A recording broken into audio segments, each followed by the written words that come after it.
Que diras-tu à Dieu si tu mourais demain? Que diras-tu à Dieu? Shalom, shalom, peuple de Dieu. Aujourd'hui, nous sommes jeudi 27 avril 2023 et je recevais deux révélations à l'instant. Le Seigneur me demande de partager cela avec vous. La première révélation concerne la saleté. La saleté dans les maisons des enfants de Dieu. Le Seigneur m'expliquait ceci, c'est que lorsque les enfants de Dieu, ces enfants, gardent par exemple dans ton armoire à linge, si ton armoire à linge à un moment donné tu n'as pas eu le temps de la nettoyer, elle est vraiment sans dessus dessous. Les habits sont en désordre, les chaussures en désordre, si ta chambre en désordre, ta maison en désordre, sache qu'il y a des démons qui sont déjà entrés. Et donc pendant que la dame de ménage est en train de nettoyer, le pasteur aussi est en train d'arranger son bureau. Il changeait la configuration de son bureau.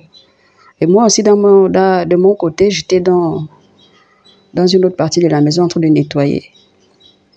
Comme c'est une maison qu'on vient d'aménager, ça fait pas longtemps. Et le Seigneur m'expliquait ceci, c'est que lorsque ces enfants gardent de la saleté dans sa maison, il faudrait par là que ces enfants sachent qu'il y a déjà des démons qui sont entrés. Vous allez voir que soit vous-même ou bien les enfants ou bien des personnes que vous hébergez dans cette maison, ils vont avoir des comportements étranges. Sachez que la porte d'entrée, si la maison n'est pas propre, la porte d'entrée c'est la saleté. C'est une grande porte d'entrée dans la maison des enfants de Dieu. Et pendant que la dame de ménage était en train de nettoyer, le pasteur aussi changeait la configuration de son bureau. Donc, c'était vraiment de fond en comble qu'il faisait le ménage dans son bureau. Moi aussi, de mon côté. En fait, on était vraiment en train de faire un travail acharné. Et le Seigneur me montrait comment les démons sortaient, des démons de toute espèce. Il y en avait qui étaient comme, vous voyez un peu la fumée. La fumée n'a pas de forme. Elle est... Comment dire? La façon que la fumée danse là, il y a des démons qui avaient cette forme-là. Et des démons qui avaient la forme de la poussière. Ils étaient comme des nains comme ça, la forme humanoïde, mais la taille comme des nains. Ils sortaient vraiment... C'est terrible. Et j'étais toujours en train de nettoyer. Donc, pendant que je nettoyais, quand j'ai vu ça, je me suis mise en prière. Et le Seigneur m'a montré comment tout sortait. Et il m'a dit de transmettre ce message à ses enfants. Voilà. Donc, la deuxième partie de cette révélation, excusez-moi, comme je disais, de cette révélation concerne une phrase que nous aimons dire dans le corps de Christ. Beaucoup d'entre nous, parmi nous, moi-même aussi, je le fais souvent. Mais maintenant que le Seigneur m'a réprimandé là-dessus, je pense que là, je vais devoir revoir ce côté-là très immédiatement. Le Seigneur m'a dit de dire à ses enfants, il donne interdiction désormais, interdiction formelle, de dire à ses enfants, de dire par exemple à ton frère ou à ta soeur, tu travailles par exemple une période difficile. Et tu vas dire à ton frère ou à ta soeur que toi, tu sais que c'est un chrétien.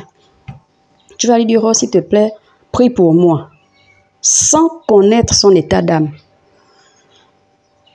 Sans connaître son état d'âme. Qu'est-ce qui se passe? Si c'est un sorcier ou une sorcière qui te cherchait depuis, le simple fait que tu lui dis, prie pour moi, tu lui donnes accès à ta vie. Donc, ce qui fait que si la sœur ou le frère ne parvenait pas à t'atteindre, le simple fait que tu aies dit, prie pour moi là, il va faire, si c'est des invocations, si c'est des incantations, quelle que soit l'arme fatale qui cherchait à te lancer, qui n'arrivait pas là, tu lui as donné accès. Rien que par cette phrase, tu lui donnes accès à ta vie et il va faire de ta vie un foutoir. Et vous allez constater à un moment donné, vous vous demandez, mais j'ai donné la requête de prière là-bas, mais pourquoi rien ne va? Tu n'as pas discerné l'état d'âme de la personne avant de lui donner la requête de prière. Et voilà comment la personne a pu t'atteindre très facilement comme ça. Toi-même, tu lui as donné l'accès légal. Il a la légalité jusqu'à ce que tu retournes vers le Père te repentir demander pardon au Seigneur et supplier le Seigneur par sa grâce de fermer les portes que cette personne ou ce sorcier, que toi-même tu as ouvertes à ce sorcier ou à cette sorcière. Par ailleurs, contrairement, parallèlement, lorsque la personne a un état d'âme pur devant le Seigneur, a une bonne relation, a une bonne intimité avec le Seigneur, a une alliance avec le Seigneur, lorsque tu donnes la requête de prière, prie pour moi. Lorsque la personne va fléchir les genoux et élever sa voix vers le Seigneur, sa prière sera agréée en ta faveur et la situation que tu cherchais à voir changer, le Seigneur interviendra en ta faveur.